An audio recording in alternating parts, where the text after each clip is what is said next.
Time has arrived for the meeting. This is a meeting of the House Ways and Means Committee.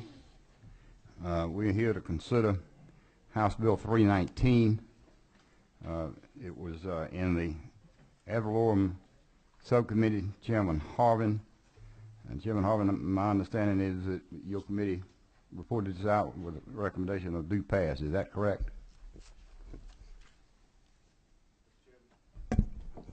Yes, Mr. Chairman. Your Sales and Use Tax Subcommittee reported out House Bill 319 with a due pass. Thank you very much.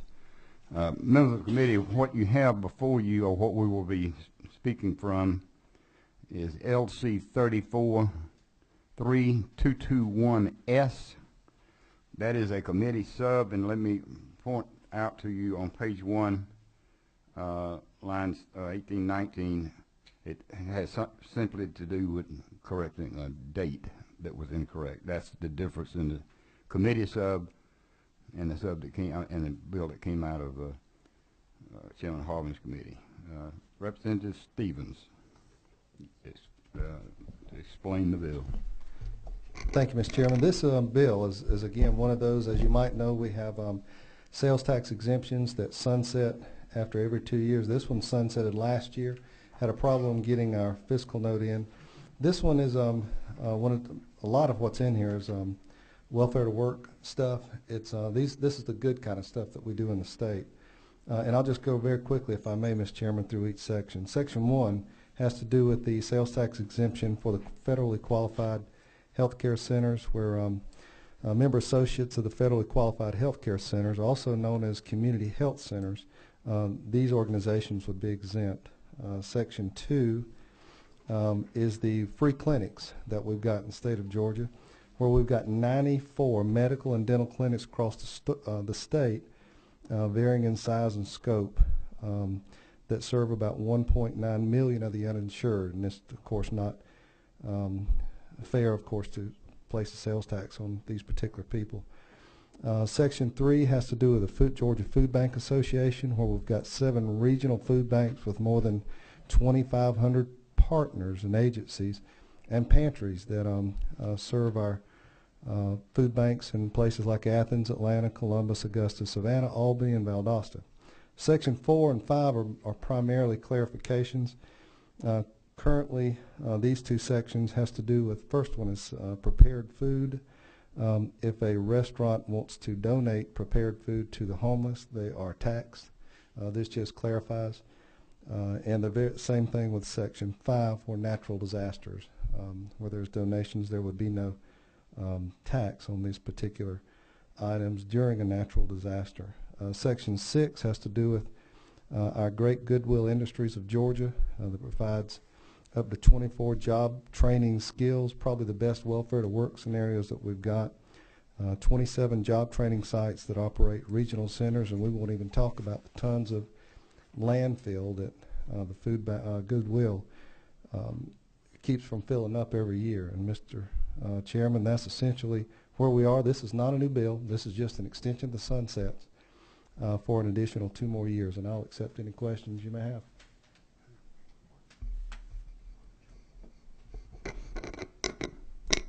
Members of the committee have questions. Representative Martin. Mr. Chairman, I direct this to the chair or to the author. I think this is unintended, but I think we've had this before. I think the effect of changing the beginning of this date, for instance, on line 18 of the first page, when this bill becomes law, the period previously open for exemption, July 1st, 08 through June 30th, 10, would no longer be eligible for an exemption. If there were audits open and those sorts of things, I think we are creating a problem. I direct that to the chair, and perhaps I think we've had this come through the committee before, and we have to be careful about moving the beginning date, and because that then would make it so that if this becomes the law of the land, it's the law of the land, and if an audit is in place, this is the law that they would apply. And if they had taken this exemption in 2008, my question is, I don't believe that exemption would then be valid if the audit was ongoing today. I think what we would perhaps, are we not looking for July 1st, 2008 through June 30th, 2010, and then again July 1st, 2012 through 14 if you're trying to leave this 6-month period out. Can I answer that? You are working off the substitute, is that correct? I'm working off the only one that I saw in my folder, Mr. Chairman. LC 343221S? Yes, sir, 221S. Is that correct? That's The author would like to respond. And keep in mind, this bill expired and sunsetted last year. So the 2008 through 2000, I guess it would be 10. So we went 2011 without this bill being in effect. So essentially, we're taking the very same bill that we had through that 2 years. But if you're interpreting in a different direction, so this is a brand new extension of a 2 years, but we're starting from scratch. Yeah. So it also, last year, they were not entitled to these because we couldn't get the I agree. Excuse me. Yes, sir. This is obviously a legal question and legal concerns. Mr. Counsel, would you address this, please?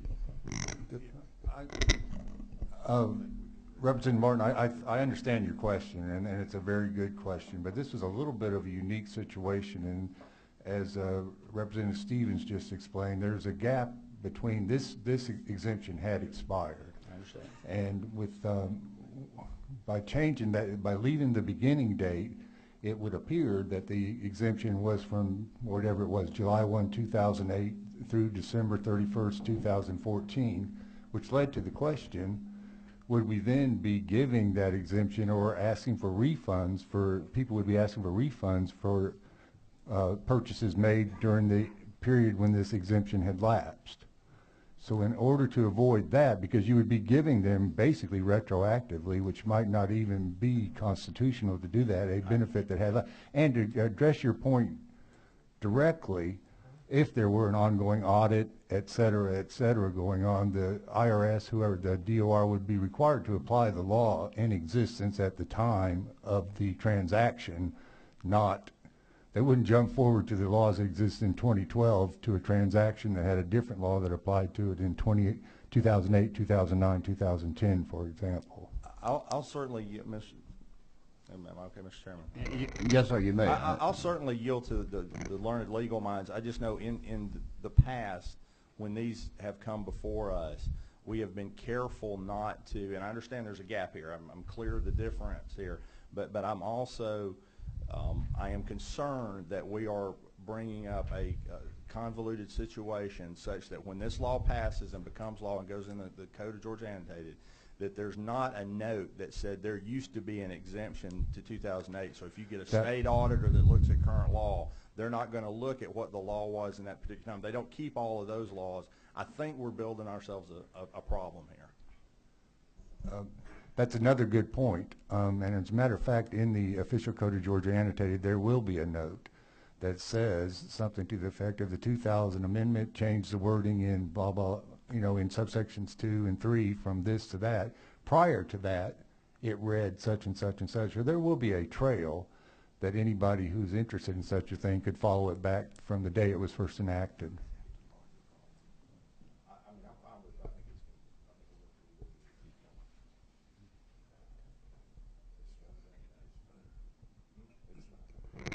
Excuse me, any further questions from members of the committee?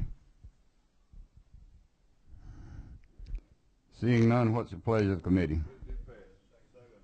The motion is made and seconded to do pass. All those in favor signify by saying aye. Opposed, no. Thank you very much. Bill passes unanimously. This meeting is adjourned.